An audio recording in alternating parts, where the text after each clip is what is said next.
पाडूची कमाल, रिकाम्या खुर्च्यांना मतदान. जो जिता वही सिकंदर. निवडणुकीत जय पराजय होतच असतात.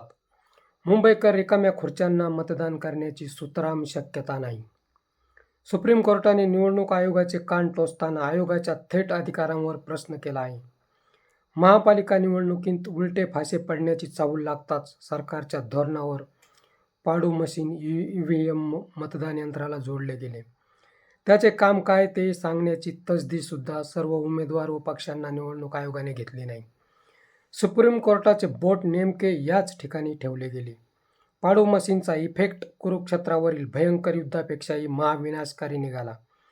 अपक्ष सोडाच पण पक्षाच्या उमेदवारांची धुळधाण उडाली. ठाकरेंना संपविण्यासाठी भाजप जे सुद्धा फाशी टाकत आहे ते नेमके उलटेच पडत आहेत.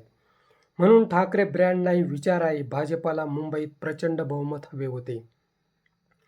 ठाकरेंनी सर्व पाताळ यंत्री डावपेचांना खिळे ठोकत आपले शिलेदार मुंबई महापालिकेत पाठविले. शिवाजी पार्कवरील प्रचंड सभा होऊन सुद्धा ठाकरेंना मर्यादित यश मिळत असेल तर मतदारांनी रिकाम्या खुर्च्यांना मतदान केले असेच म्हणायचे काय?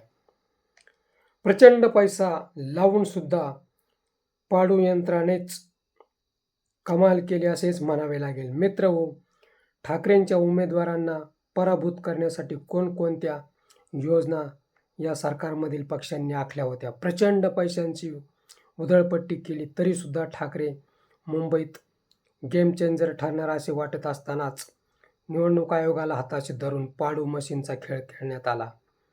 आता सुप्रीम कोर्टाने या पाडू मशीनची गेम उलटी करायला हवी. मित्र, हा व्हिडिओ कसा वाटला ते कमेंट बॉक्समध्ये सांगा व ॲक्शन मराठी चॅनलला सबस्क्राईब करा.